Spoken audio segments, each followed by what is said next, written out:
예, 정말 이제 주말입니다. 주말이 시작이 됐죠. 많은 분들이 이제 퇴근길에 접어들으셨을 텐데 바로 이 주말 분위기 물씬 나는 이 오프닝 음악과 함께 시작할 이번 주 승부입니다.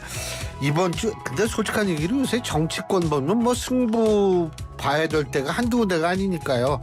예, 이번 주 승부 오늘도 두 분을 모셔야 하는데 지금 최진영 변호사께서는 열심히 달려오고 계십니다. 스튜디오에서 세안대학교 배정호 교수님 한 분만 계십니다. 오늘 뭐 승부가 안 되겠어요. 승부를 하려면 상대가 있어야 되는데. 아니 뭐 저랑 승부 한번 보시든지. 그래서 제가 오늘은 금요일의 남자가 아니라 금요일의 외로운 남자. 외로운 남자. 좋죠. 그 외롭다라는 거. 요새 날씨가 너무 더워서. 근데 필리버스터가 강제 종료됐네요 지금. 그렇습니다. 예. 이게 그러니까 구두로 과반이 저 필리버스터 종료를 요구하면 아마 종료가 될 거요. 일단 뭐 제가 알기로는 5분의 3. 5분의 3은 무기명 투표를 할 때 5분의 3일 거예요. 네. 그리고 하여간 이게 어떻게 그렇게 됐네요. 예. 일단은 뭐 192석이니까 그렇죠. 필리버스터 강제 종료는 뭐 야권이 언제든지 할 수가 있는 상황이죠. 그래서 지금 방통위법 표결이 되는데 아마도 이게 또 이 거부권을 대통령이 행사하게 되지 않을까 이런 생각이 드는데요. 중요한 거는 이러한 극한 대치. 사실 이 거부권이라는 거에 우리가 이걸 이렇게 봤을 때에는 네네. 사실 그 원인은 지나치게 단독으로 이걸 통과시키기 때문에 또 거부권이 남발될 수밖에 없고 어떤 면에 있어서 이게 굉장히 악순환인데 이 악순환의 고리를 어떻게 끊어야 될지 진짜 그건 모르겠어요. 일단 안 오셨으니까 혼자 승자 누굽니까? 우리 배 교수님. 승자. 네. 보니까 뭐 최진영 변호사가 사전에 원고 보내온 거 보니까 승자 부분은 서로 일치를 하더라고요. 이제 두 분이 방송을 좀 하니까 이제 두 분이 친하게 돼가지고 이제 짜고 치시기 시작하는 거죠. 짜고 치는 것보다 이번 주에는 뭐 승자가 나왔지 않습니까? 한동훈 새 대표. 한동훈 신임 대표. 그렇습니다. 예. 그 한동훈 신임 대표. 근데 어떻게 이 정도로 60% 넘는 지지율을 얻을 거라고 예상을 하셨어요? 애초에는 제가 볼 때는 뭐 일단은 1차에서 끝난다 이렇게 계속해서 제가 일관되게 전망을 했지 않습니까? 예. 그럼 1차에서 끝난다면은 뭐 60% 플러스 마이너스 정도는 전망을 했는데 이 레이스가 아주 험하게 갔지 않습니까? 폭로전으로. 예. 그러면서 이제 한동훈 새 대표가 실수를 했어요. 이제 뭐 패스트트랙 관련해서 나경원 후보를 향해서 공소 취소 청탁을 하지 않았느냐. 사실은 매우 큰 실수예요. 그러면서 이제 코너에 몰렸기 때문에 일단 좀 1차에서는 끝낼 것으로는 예상을 했지만 득표율은 좀 적을 것이다. 이 정도로 높지는 않을 것이다. 그럼에도 불구하고 63%를 얻었다라는 얘기는 역시 이제 어대한 이 대세론이 그대로 갔다는 얘기고 이 대세론이 그대로 갔다는 그 결정적인 이유는 제가 볼 때는 뭐 크게는 두 가지 같아요. 첫 번째로는 윤석열 대통령으로는 안 되겠다. 너무 저조하다. 그래서 새로운 구심점, 보수의 새로운 구심점이 필요하고 그게 이제 한동훈이다. 그리고 역시 이제 민주당에는 강력한 대권 주자 이재명이 있기 때문에 우리도 빨리 대항마 대권 주자를 세워서 정권을 재창출해야 된다. 이런 것 때문에 여러 가지 뭐 우여곡절에도 불구하고 한동훈 새 대표가 63%로 1차에서 승부를 결정진 것 아닌가 이렇게 생각이 됩니다. 제가 이제 뭐 이건 항상 하는 얘기지만 당원 투표하고 여론조사하고 거의 비슷해요. 네, 그것도 상당히 좀 신기하더라고요. 예, 근데 그때 이런 현상이 나타났던 게 사실은 2021년 이준석 당시 후보가 당대표가 될 때 우리나라 정당 역사상 최연소 당대표가 될 때에도 비슷한 현상이 나타났거든요. 이 얘기는 결국 뭐냐면 지금 현재 소위 말하는 국민의힘 지지층, 보수층들이 상당한 위기감을 갖고 있기 때문에 이 소위 말하는 당심이 여론을 쫓아가기 때문에 발생했다 이렇게 볼 수도 있는 것 같아요. 제가 볼 때는. 뭐 저는 당심과 민심이 함께 가는 것이 가장 이상적이다 이렇게 생각을 그렇죠. 합니다. 근데 그게 위기감 없으면 잘 안 가거든요. 뭐 위기감이 그러면은 네. 죄송한 얘기지만 저 민주당에서 이재명 대표가 90% 이상씩 가는 게 그게 당심하고 민심이 같은 거라고 보세요? 이제 당심하고 민심이 지금 같이 가는 그런 부분과 관련해서는 일단 득표율의 차이는 있겠지만 민심도 보면은 이재명 대표가 1등으로 나오고 있거든요. 그런데 이제 그 지지율의 차이가 있는 거 아니겠습니까? 지금 이제 민주당 같은 경우하고 또 국민의힘하고 좀 다른 게 지금 역선택을 방지를 하고 있어요. 국민의힘 같은 경우는. 근데 이제 민주당 같은 경우는 다 오픈을 해버리기 때문에 국민의힘 지지층도 원인 그런 차이가 또 있고. 근데 역시 이제 그러면 왜 이렇게 90% 이상의 압도적인 지지를 받느냐라는 것과 관련해서도 비슷한 양상이에요. 첫 번째로는 윤석열 대통령이 사실상 검찰권 앞세워서 대대적인 탄압을 하니까 여기에 대해서 좀 강력하게 맞서 싸울 사람은 이재명밖에 없다라는 것 하나. 그리고 역시 대권 주자로는 이재명밖에 없다라는 대안 부재론. 그러다 보니까 특히 강성 지지층을 중심으로 한 민주당의 지지층들. 는 이제 90% 이상의 압도적인 표를 던져준 것 아닌가. 여기에 플러스 이번에 아시겠지만 민주당 전당대회 룰이 좀 바뀌었어요. 어떻게 바뀌었냐면은 지금 권리당원 비중이 당초 지난번 전대에서는 40%였는데 이번에 56%로 비중이 강화됐거든요.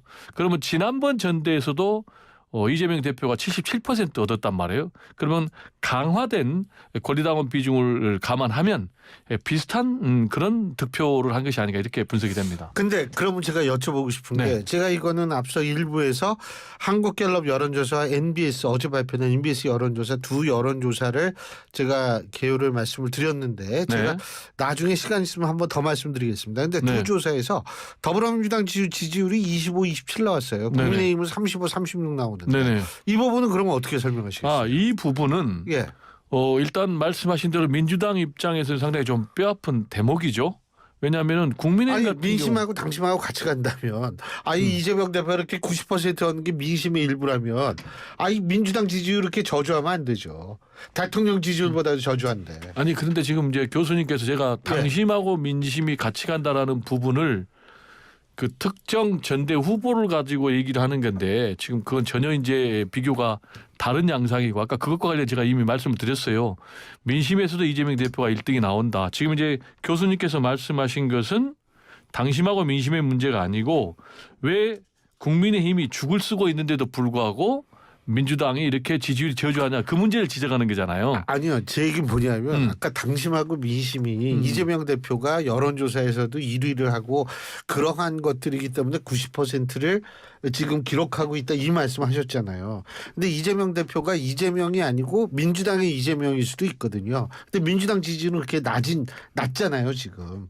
그러니까 이재명 대표가 90% 얻는 것이 과연 민심이 투영됐기 때문에 90%의 지금 득표율을 갖느냐 이렇게 설명할 수는 없지 않느냐를 여쭤본 거예요. 민주당의 낮은 지지율. 그렇게 얘기할 수는 없는 거죠. 왜냐하면 지금 어쨌든 국민의힘 같은 경우는 20%의 일반 국민 여론조사가 반영이 되거든요. 근데 민주당 같은 경우는 30% 여론조사가 가미가 되는 거예요. 그러면은 그 결과는 말씀드린 대로 당원 70%의 여론과 또 일반 국민의 30% 여론이 합쳐서 나온 결과이기 때문에 그건 뭐 그대로 수용해야 되는 거죠. 글쎄 저 수용하지 말자는 얘기가 아닌데 자 드디어 우리 최진영 변호사님 오셨습니다. 어서 오십시오. 네. 수고하셨어요. 와주셔서 감사합니다. 네. 승부가 안 될 뻔했어요. 외로운 늑대의 다정한 친구 최진영 변호사입니다. 네. 오늘의 승부 기대하겠습니다.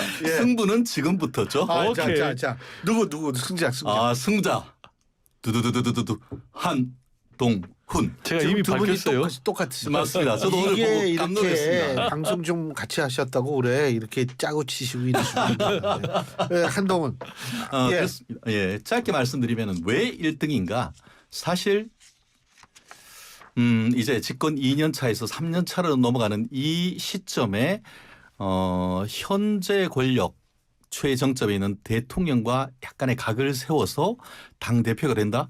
아무나 할 수 있는 것은 아니죠. 거기다가 우리가 무슨 패싸움을 한다 하더라도 3대1 해가지고 이기는 것은 그 자체로서도 전투력이 인정되는 것이다라고 볼 수밖에 없는 것 같은데 말씀드린 것처럼 여러 가지 정말 상황 속에서도 어떻게 보면은 그때 특히 이제 나경원 전 원내대표의 패스트트랙 관련되는 그런 부분이 여러 가지 문제가 될 수도 있다라고 했지만 그런 것들을 다 무난하게 넘어서고 과반을 넘어가지고 63% 정도의 압도적인 그리고 당원과 국민의 지지를 받았다라는 것은 결국 차기 대권 주자로서 사실상 국민의힘 지지 플러스 중도 보수에 있는 분들 같은 경우에는 현실적으로는 뭐 그것이 어대 한해서 어차피 대표는 한동훈인지 어쩔 수 없이 대표는 한동훈인지였는지에 대해서는 평가가 다르겠습니다만 한동훈의 어떤 주가에 대해서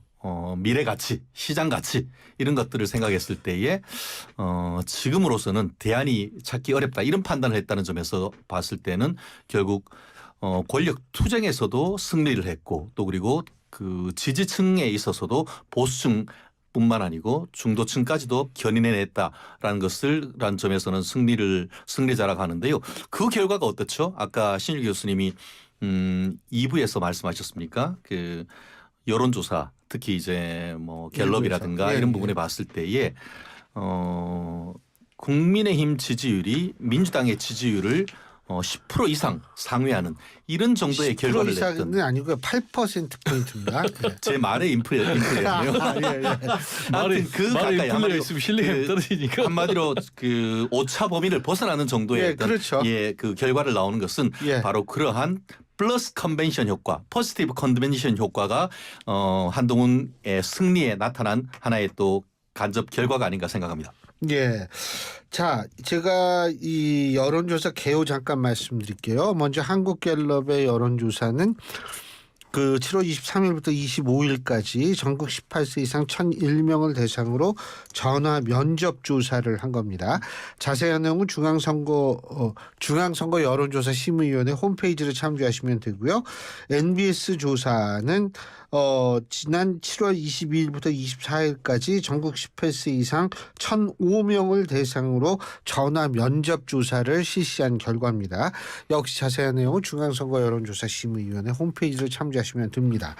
근데 이제 너무나 예. 그 국민의힘 여론조사 아까 말한 대로 뭐 8%포인트 정도 이겼다라는 거 가지고 계속해서 뭐 홍보를 하고 아주 기분 좋아하니까 거기에 대해서 제가 좀 두 가지 춤 한번 출까요? 두 가지 반론을 얘기를 하고 싶어요. 노래 한번 하시죠. 시간이 아까 지난번에도 있다고? 얘기를 했지만은 네. 조국 신당이 한 뭐 9% 안팎 정도 나오거든요. 그거를 하면은 바로 바뀐다라는 얘기를 좀 하나 쉽게 드리고 싶고 사실 또 제가 하나는 드리고 그러면 개혁신당은 국민의힘 쪽에 붙여야 되는 거 아니에요? 그러니까 개혁신당은 물어보면은 자기들은 국민의힘하고 절대 안 하겠다는데요. 예. 자 그렇게 하고 두 번째로는 이거는 저는 이제 갤럽 여론조사를 부정하고 싶지는 않는데 지난번 총선 전에 여론조사가 갤럽이 비슷하게 나왔는데 결과적으로 참패하는 그런 결과가 나왔단 말이에요. 그래서 근데 그거는요. 음. 여론조사가 전 맞았다고 생각하는 게 왜 그러냐면 아니 전 이건 객관적으로 말씀드리는 거예요. 지역에서 받은 득표 차이가 5.4%포인트밖에 차이가 안 났거든요. 근데 그 5.4%포인트가 의석수는 1.8배가 난 거예요. 거의. 그 얘기는 결국 뭐냐면 아슬아슬하게 된 데가 많다는 거고 오케이. 그렇게 되면 사실은 운도 작용을 했다는 거죠. 좋아요. 그럼 뭐 1723이란 얘기는 아니지만 그것도 제가 이제 수용을 하고요. 세 번째로는 국민의힘이 이 35% 득표율에 완전히 만족해하면 큰일 난다. 그 당연하죠. 네, 라는 얘기를 좀 드리고 싶습니다. 갈 길이 네. 멀죠. 사실 지금 조금 전에 지금 갤럽 여론조사만 얘기했지 다른 여론조사도 상당히 많습니다. 제가 신율의 정면 승부 방송 다른 진행을 위해서 여론조사는- 제가 다른 절대 얘기를 하지 여론조사는 말씀하지 않습니다만 마세요. 재밌는 아우. 토픽으로 가죠. 재밌는 토픽으로. 네. 어유 이게 여론조사 한번 얘기 잘못 나오잖아요. 맞아요. 이거 찾느라고 우리 저 그렇습니다. 제작진들 지금 난리가 나요. 제가 그거 네. 얘기하려고 미리 한번 제작진에게 보내놓을까 하다가 제가 깜짝 놀랐어요 참았습니다. 지금. 놀라요. 한동훈의 과제도 많은데요.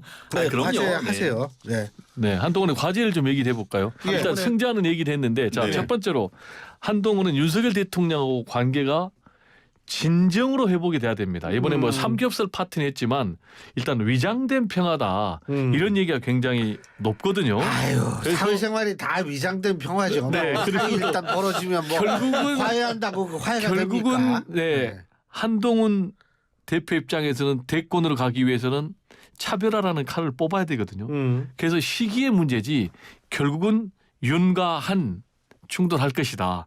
그렇지만 어쨌든 지금은 두 사람이 위장된 평화든 무늬만 평화든 이걸 잘 가야 되고, 두 번째로는 당정 관계가 개선이 돼야 됩니다. 지금 한동훈 대표도 계속 얘기를 하고 있잖아요. 수직적 당정 관계가 아니고 수평적으로 가야 된다. 근데 과연 그게 말이 쉽지 실제로 수평적인 관계로 가려면 보스 스타일의 윤석열 대통령이 이것 봐라 하고 나오지 않을까라는 그런 문제. 그리고 세 번째로 이 당내 단합의 문제. 지금도 역시 당권은 쥐었지만 친윤이 세력이 더 많거든요. 그래서 친윤들의 저항이 만만치 않을 것이다. 그리고 이번에 최고위원회 보면 선출직 같은 경우 청년 최고 빼면은 지금 3명이나 친윤계가 갔지 않습니까? 김재원, 김민전, 이념환. 그래서 이게 만만치가 않아요. 그리고 중도 외연으로 확장을 해야 되는데 이 과정에서 필연적으로 또 차별화를 해야 되는 이게, 그러면 결국은 윤석열 대통령보다 더 강적이 있어요. 그게 누구냐? 김건희 여사. 지금 앞으로 뭐 김건희 특검법을 처리를 만약에 할 경우에 가만히 있겠는가. 그래서 뭐 김옥균 프로젝트가 다시 가동될 수도 있기 때문에 앞으로 정말로 험난한 그런 여정이 한동훈 대표에게 남아있다라는 얘기를 좀 드리고 싶습니다. 예. 걱정해 주셔서 너무 감사하고요. 제가 잘그 대한민국 잘 되기 위해서 여러 가지 걱정을 합니다. 잘 민주당도 전달을 걱정하고 하겠는데요. 국민의힘도 걱정하고. 야, 제가 봤을 때 지지율로 봤을 때는 민주당이 본인들 걱정해야 될 때인 것 같아요. 그런데 저도 상당히 공감합니다. 한동훈의 3대 과제. 첫 번째는 말씀하신 것처럼 일단 당내 화합이겠죠. 지금 원희룡 또 나경원 그 후보님들과 또 화합을 하는, 그런데 일단 그 부분은 화합을 위한 첫 단추 7.23 전당대회 다음 날 그 용산에 가서 큰 파티를 하면서 이 그 건배를 하고 삼겹살 파티했지 않습니까? 그 삼겹살이 당정대의 화합을 얘기를 하는 그런 상징이었던 것 같고, 두 번째가 지금 교수님 말씀하셨던 이 당과 그 대통령실의 관계, 이 부분과 관련해 가지고 많은 걱정이 있는 것도 사실입니다. 그렇지만 저는 그렇게 생각하는 게 한동훈과 윤석열을 도와주는 것이 바로 민주당 이재명이다, 이렇게 저는 평가를 하거든요. 지금 많이들 걱정을 하고 있습니다만 두 번째 그 과제와 세 번째 제가 말씀드리는 과제가 사실상 동전의 앞면인데, 세 번째 과제는 뭐냐면 이런 그 민주당의 무도한 입법 폭주, 1일 1특검, 1일 1탄핵, 이 부분에 대한 대야 전략, 이 부분이 굉장히 중요한 것 같은데, 결국 우리가 그 뭐 기독교에서도 보면은 많은 박해가 있고 할 때에 기독교가 훨씬 더 강고해지고 했던 그런 역사가 있고, 우리나라 같은 경우에도 어떻게 보면은 임진왜란 때나 아니면 6.25 때 국민들이 더 단합하는 그런 모습을 보였듯이 180석이란 숫자의 우위를 가지고 찍어 누르는 듯한 입법 독재를 하고 있는 그런 예. 상황 속에서 결국 대응을 하기 위해서는 내부 분열이 아니고 한동훈 그 당대표와 그 윤석열 대통령이 윤 대통령의 말씀처럼 운명 공동체 한 배를 탈 수밖에 없는 것 같습니다. 예. 그렇기 때문에 현 상황 속에서 각종 이슈에서는 적어도 지금으로서는 예. 뭐 그 수평적 당정 관계 그렇게 얘기하는 것 자체가 사치다. 그렇기 때문에 오히려 당정이 일치가 돼가지고 지금 그 민주당의 무도한 입법 폭주, 그리고 또 무도한 탄핵 사태에 대해서 대응을 하다 보면은 그 관계는 서로 좋아질 수밖에 없는 그런 부분이라 말씀드리고 싶습니다. 알겠습니다. 자, 두 분 말씀 여기에서 잠깐 끊고요. 자, 나머지는 4부에서 계속 얘기 이어가겠습니다. 3부는 여기까지입니다. 신율의 뉴스 정면 승부 4부 시작합니다. 이번 주 승부 3부에서 계속 이어갈 텐데요. 지금 이 자리에는 세한대학교 배정호 교수, 최진영 변호사 두 분 함께하고 있습니다. 자, 패자부터 해야죠. 패자 누구세요? 이번 주에는 뭐 딱 떨어진 패자가 나왔어요. 검찰이죠. 뭐가 졌어요, 검찰이? 뭐 김건희 여사에 대해서 4년 만에 예. 소환 조사를 했는데 비공개로 했잖아요. 예. 그리고 또 뭐 검찰 청사도 아니고 보니까 뭐 경호처 뭐 부속 건물에서 했는데 보니까 뭐 핸드폰까지 검찰이 반납을 했더라고요. 우리가 통상 검찰이 핸드폰 압수수색 하는데 우리 변호사님입니까? 근데 검찰이 핸드폰 압수수색 당한 거는 제가 볼 때 우리 검찰 수사 역사상 처음인 것 같은데요. 그리고 또 이 과정에서 검찰총장 자체가 이거는 좀 원칙에 어긋났다, 잘못됐다. 라고 국민들에게 사과를 했지 않습니까? 그리고 이 김건희 여사 조사 과정에서 검찰총장을 패싱하는. 그래서 저는 염려가 되는 게 어쨌든 검찰이 수사 결과를 내놓을 거 아니에요. 지금 흐름으로 보면 제가 볼 때는 뭐 불기소 무혐의 처리할 것 같은데 이 과정에 여러 가지 뭐 황제식 그런 이제 조사냐라는 문제 제기가 나오고 있는데 만약에 불기소 무혐의 처리하면 그걸 국민들이 받아들일까. 그래서 지금까지의 김건희 여사 리스크보다 더 큰 김건희 여사 리스크로 비화되지 않을까 좀 우려가 됩니다. 어떻게 보세요? 민주당은 좀 민생 좀 돌보세요. 민생 좀 관점, 민생에 대해서 좀 얘기했으면 좋겠는데 김건희 여사 소환 갑자기 조사에서 검사가 패자야. 저는 검사가 패자가 아니고 검사를 마구 두들겨 패자라는 말씀으로 들었어요. 민주당은 어떻게 검찰만 나오면 검사를 그렇게 미워하고 검사를 자꾸 두들겨 패지 못해가지고 난린 것 같은데 오히려 검사가 패자인 것이 아니죠. 검사를 패자로 만들려고 시도하는 것이지. 검찰에서 이재명 그리고 김혜경 여사에 대해서 소탐대실 소고기를 탐하다가 대통령을 놓쳤다라는 것과 관련해서 경기도 법인카드 유용 관련 조사하러 나오라고 했는데 그건 무시하고 있는 게 지금 이재명 부부 아닙니까? 그런 부분에 대해서는 검사를 패자로 만드는 것이 아니고 검사를 어떤 식으로 해서 나쁜 존재로 지금 만드는 것 자체에 대해서 저는 비판하지 않을 수 없고 참고로 저는 뭐 개인적으로 김건희 여사가 그런 보안 시설에 가셔서 그런 조사를 받은 거에 대해서는 저도 개인적으로 뭐 국민 눈높이에 봤을 때 부합하느냐 했을 때 그렇지 못하다라고 얘기하는 사람 중에 한 사람입니다. 하지만 마치 뭐 그 과정에서 검찰이 휴대폰을 뭐 압수수색 당했네 이런 어이없는 얘기는 정말 대통령과 영부인의 경호와 관련된 ABC의 A도 모르는 소리다. 아시다시피 영부인 같은 경우에는 대통령 경호 관련법상 대통령과 동일한 수준의 경호를 받습니다. 그렇기 때문에 조사를 하거나 뭘 할 때도 휴대폰이나 이런 부분에 대해서는 사실상 대통령실의 가이드라인에 따르는 것은 너무나 당연한 것이죠. 근데 이제 사실 패싱 논은 사실 좀 보는 사람이 좀 보기가 안 좋더라고요. 검찰총장 그런 패싱. 부분은 저도 그죠? 공감합니다. 네, 뭐죠? 갑자기 말이 생각이 안 나네. 그 왜 있잖아요.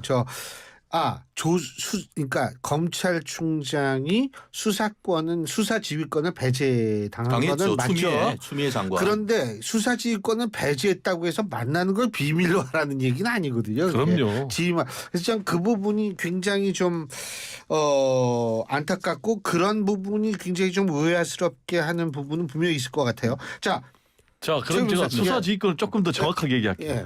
수사지휘권이 박탈당한 게 도이치모터스 주가 조작 의혹과 관련된 수사지휘권이 박탈당한 거거든요. 명품백 관련해서 수사지휘권이 있어요. 그런데 문제는 이번에 서울중앙지검에서 검찰이 조사를 했는데 명품백 사건과 관련해서 수사를 했는데 3시간 뒤에 검찰총장에 보고했기 때문에 이 부분은 완전히 잘못된 거예요. 그래서 지금 이원석 검찰총장이 대노해가지고 지금 진상조사까지 들어간 그런 상황이거든요. 그리고 이제 우리 변호사님도 변호하는 건 좋은데 정도껏 돼야지 검찰이 뭐 경호시설에서 검찰이 압수수색 핸드폰 주는 거 당연하다 이렇게 했는데 자 보세요. 검찰청사에서 김건희 여사가 조사를 받았다면 검찰이 왜 핸드폰을 줘야 되는 거죠? 그런데 갑자기 경호처에서 한다는 이유로 경호를 이유로 검사가 핸드폰 제출하는 거는 나는 대한민국 검찰 역사에 처음이고 세계 검찰 역사에도 없을 것 같아요. 모르는 걸 뿐인 거예요. 근데 잠깐만. 아니, 하실 말씀 있으면 그거 하시고 패자도 같이 말씀해 주세요. 패자. 정말 국민을 패자로 만들고 있는 지금 여름에 휴가 가야 되는데 휴가를 못 가게 하고 있는 소셜 커머스 TMF 쇼핑 사태 이렇게 꼽았습니다. 팀원 위메프. 이거 진짜 큰일이에요. 정말 심각한 문제예요. 거기가 물건을 싸게 파는 데가 많거든요. 그래가지고 하는 분들이 많은데 이런 사고가 났으니 이거 진짜 제가 이게 그렇기 때문에 제가 말씀드렸기 때문에 이유를 간단히 말씀드리려고 하면은 말씀드렸듯이 뭐 직장인들 보통 사람들 여름 휴가 그거 기대하고 1년 360을 열심히 일하는 분들이 많고 저 또한 예외가 맞아요. 아닌데요. 네. 지금 티켓몬스터 같은 경우에 말 그대로 이제 티켓을 굉장히 싸게 팔고 뭐 그런 거 하다 보니까 다른 어떤 것들보다 이제 그 콘서트라든가 여행이라든가 이런 거에 좀 특화돼 있고 하다 보니까 여기에 이번 뭐 국내 여행인 거나 해외 여행에 결제를 해놨는데 이게 딱 요 시점이 지금 바캉스 시작되는 시점인데 정말 많은 국민들이 지금 피해를 입고 있고 더불어서 그 최종 소비자의 어떤 보호란 측면과 더불어서 그 티켓몬스터에 입점해 있는 중소 여행사 오늘 그 신문에 봤더니만 한 100만 원 정도 어떤 그 매출이 일어나면은 그 중에 실제 본인들이 이득을 보는 건 한 1%, 10,000원 정도밖에 되지 않는다라고 하는데 이게 이제 결제 대금이 뭐 평소 때도 거의 그런 어음이 없더만요. 결제를 했는데 60일 뒤에 돈이 맞아요. 들어오는 네. 이런 시스템 속에서 이제는 그 또한 이게 결제가 되지 않는 그런 상황이 이루어지는 걸 보면서 그 사이에 이 정부가 무슨 이 정부의 어떤 감시 감독의 범위에서 벗어나 있었나 이런 어떤 정부에 대해서 좀 질타를 하지 않을 수 없는 것이고 결국 제가 기억하기에 2021년이었습니까? 머지 포인트 뭐 그런 사건이 비슷한 게 있었음에도 맞아요. 불구하고 이런 사건이 계속 반복되는 이런 모습을 보면서 소일트라도 외양간은 고쳐야 되는데 그렇지 못한 모습 그런 과정 속에서 지나치게 어떻게 보면은 이 그 뭐 티켓몬스터건 아니면은 그 위메프건 아니면은 뭐 AK 쇼핑건 이것이 다 같은 계열사인데 그 계열사를 가지고 있던 이 실질적인 오너가 그동안 뭘 했는 것인지 실제로 자기의 어떤 소비자들로부터 들어온 돈을 자기의 어떤 사세 확장에 유용했는 것이 아닌지 이런 부분에 대한 엄격한 수사 전 이런 수사를 제대로 검찰이 한다고 하면은 검찰이 박수 받을 사안이 아닌가 생각합니다. 예. 이게 제가 깜짝 놀란 게 월 사용자 수가 860만 명이나 엄청 많아요. 예. 되더라고요. 그리고 이제 이번에 피해자는 크게 두 부류지 않습니까? 소비자하고 그렇죠. 중소 예. 상임 입점업체들. 근데 이제 이 피해자들이 수백만 명에 이른다는 거예요. 근데 이제 문제는 우리 변호사님께서도 말씀하셨지만 지금 이게 법의 사각지대에 놓여 있더라고요. 그게 무슨 얘기냐면 이게 지금 공정거래위원회에서 타치를 못 한다는 거예요. 공정거래법 적용이 안 되는 민사 문제라는 거예요. 중개만 하기 때문에 그럴 거예요. 네, 그래서 저는 그러면은 이거는 그동안에 정부는 뭐 했는가 이런 부분에 이렇게 엄청난 수백만 명의 피해자가 발생할 수 있는 문제인데 그럼 뭔가 좀 입법을 좀 보완을 해가지고 제도적인 좀 장치를 해야 되는 건 아닌가라는 생각이 하나 들고 민주당이 그런 것 좀 해주세요 좀. 민주당이 예, 국민의힘은 160명, 180명이나 되잖아요. 국민의힘 그러면 이제 민주당에게 이제 국사를 다 맡겨야 되겠네요. 주문을 하겠습니다. 내가 지금 뭐 민주당 꼭 대표도 전달해 아닌데, 네, 알겠습니다. 함께 제가 볼 땐 여야가 해야 될 것 같고요. 예, 그럼요. 예. 네, 그리고 이 문제와 관련해서 일단 좀 정부가 선제적으로 나서야 될 것 같아요. 그게 뭐냐? 일단 정부가 책임하에 이 피해를 좀 보상을 하고 나중에 좀 어떻게 뭐 구상권을 발동을 하든지 하는 것이 좀 필요하지 않나 이런 생각이 좀 듭니다. 최 변호사님, 이 사람 깜빵 안 가요? 이 팀원 이 위메프 여기 이 그룹 계열사 회장? 그래서 저는 이제 법률적인 부분을 아까 제가 끝에 예. 덧붙였는데 그게 그 의장이 얼마 전에 싱가포르에서 한국에 네. 들어왔다라고 하는 것 같더라고요. 만약에 결제 대금을 60일 정도 두고 그 사이에 결제하는 과정에 그 돈을 다른 데 썼다라고 하면 그게 바로 업무상 배임 횡령이 되는 횡령이겠죠. 것이죠. 그렇죠. 물론 지금 그 여러 기업들 우리가 이름만 대면 알 수 있는 그런 기업들 를 그 M&A 하는 과정에서 뭐 주식 수합 방식이라든가 이런 걸 통해서 현금이 크게 오가지 않았다라고 얘기를 하는 것 같습니다만 그거는 뚜껑을 열어봐야 하는 건 아니겠습니까? 만약에 정말 피 같은 결제 대금을 자기의 어떤 그 모노발 확장에 돈을 썼다라고 하면 그건 딱 떨어지는 말씀드렸듯이 특정 경제가중 처벌에 관한 법률상의 배임 횡령죄가 될 가능성이 있습니다. 그렇기 때문에 이 부분에 있어 가지고는 경제검찰이라고 할 수 있는 공정거래위원회 또 금융감독원 더불어서 정말 검찰이 이런 부분에 대해서는 신속하게 인지수사에 들어간다고 생각합니다. 근데 그런 거를 못하게 이번엔 검수완박하면서 이젠 그동안 남아있던 검찰의 수사권조차도 지금 민주당이 없애려고 하는데 그러니까 이게 정치 이렇게 문제가 되는 건 아닙니까? 너무 이쪽 지금 이제 정부, 시행령 이쪽 바꿔가지고 다 할 수 있어요 야, 검찰이. 정말 대단해요. 이게 또 그렇게 돌고 돌아가지고 그렇기 자 때문에, 예. 승부처 승부처 예. 국민의힘 똑바로 하십시오라는 얘기를 하다가 책임 전가하지 말고 자 승부처 예. 방통입니다. 방통위. 방통위. 네. 좀 아까 제가 2부에서 그 김현 의원이랑 인터뷰를 했는데 방통위요. 예. 그게 왜 승부처입니까? 이것도 지금 역사상 처음 있는 일이 벌어졌어요. 아시겠지만은 이 방통위 상임위원이 5명이거든요. 그래서 5인 합의제 체제입니다. 여기 예. 이제 방통위원장까지 포함이 돼 있죠. 예. 근데 지금 빵명입니다. 예. 제로 체제입니다. 그게 빵통이라고 그러던데요. 예. 그러니까 이제 방통위가 아니라 빵통위가 됐는데 그럼 왜 이런 일이 벌어졌느냐? 지금 뭐 여야가 무한 정쟁을 하고 있는 그런 악순환 속에서 벌어졌는데 직전까지만 해도 2인 제가 볼 때는 사실상 위법 체제를 가지고 전횡을 일삼다 오다가 이 직전에 김홍일 전 방통위원장이 탄핵 소추안이 국회에서 가결되기 직전에 결국은 본인이 사퇴를 해버렸거든요. 예. 그러다 보니까 1인 체제가 됐지 않습니까? 그래서 지금 방통위 이상인 부위원장이 직무대행을 했어요. 그런데 여기에 대해서 또 탄핵 소추안을 이제 발의를 하니까 예. 또 지금 이분이 그만두니까 결국은 지금 빵통위가 돼버렸는데 자 그러면은 앞으로는 어떻게 되냐? 야당은 탄핵 소추안 발의하면은 방통위원은 사퇴하고 또 대통령이 임명하고 또 야당은 탄핵 소추안 발의하면 또 사퇴하고 또 임명하고 이런 도돌이표 정쟁의 악순환 이어지고 있기 때문에 이게 정말로 나쁜 승부처인데 대통령을 중심으로 정치권이 대우 각성을 해야 된다라는 얘기를 안 드릴 수가 없습니다. 가만히 있어봐.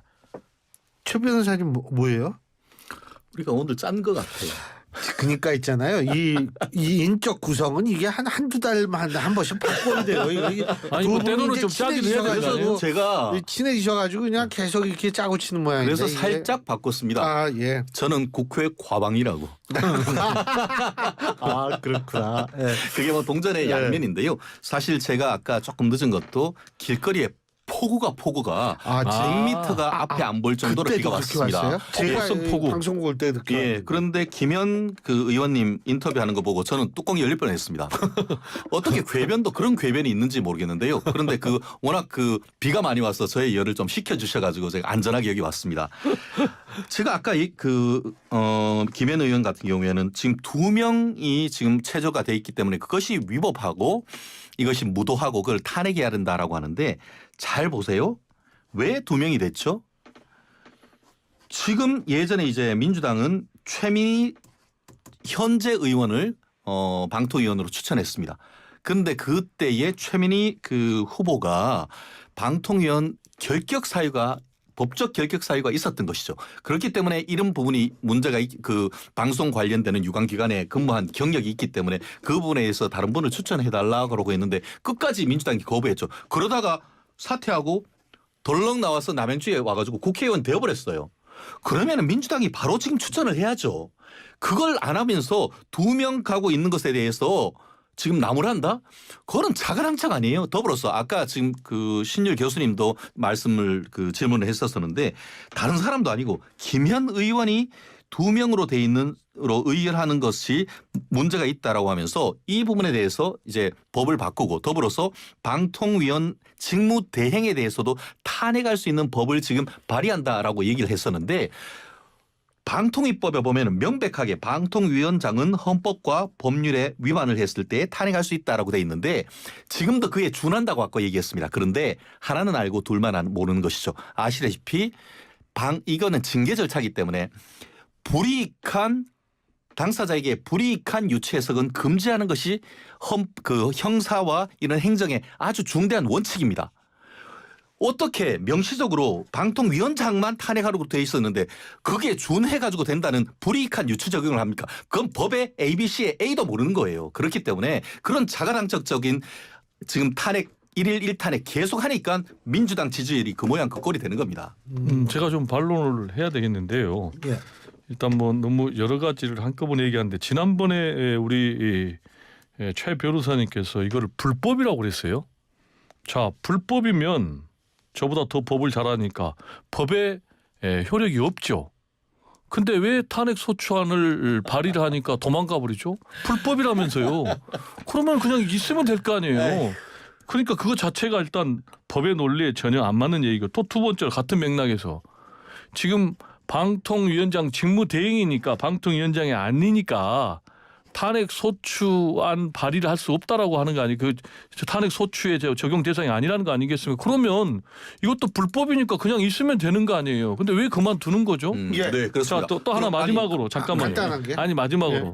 그다음에 최민희 이 의원 같은 경우에 결격 사유가 있었다라고 얘기를 하는데 지금 민주당에서 전혀 결격 사유가 없는 대통령이 임명 안 한다라고 주장을 하고 있는 거예요. 그럼에도 불구하고 네. 안 하니까 결국은 본인이 사퇴한 거죠. 30초. 오케이. 짧게 얘기할게요. 위법하게 몽둥이 들고 오는데 그거에 대해서 몽둥이 들고 싸워야 됩니까? 위법하게 그거가 몽둥이 들고 오면 법으로 처벌해야죠. 위법하니까. 그러니까 그것은 아니 위법하게 몽둥이 들고 결국 오면 법으로 처벌해야죠. 그렇기 때문에 그게 정당 전혀 맞지 않는 정당 논리예요. 행위 내지 긴급 피난이 되는 거예요. 예. 그렇기 전혀 맞지 때문에 않아요. 이 사안에 있어서는 만약에 정당하게 대응하면 예. 헌법재판소가 당연히 기각이죠. 하지만 그렇게 될 경우에는 국정이 마비되기 때문에 그렇죠. 시간이 다 됐어요. 다음 주에 계속 싸우시고 오늘 두 분 말씀은 여기까지 듣겠습니다. 예, 지금까지 최진영 변호사, 세안대학교 배종호 교수 두 분과 함께했습니다.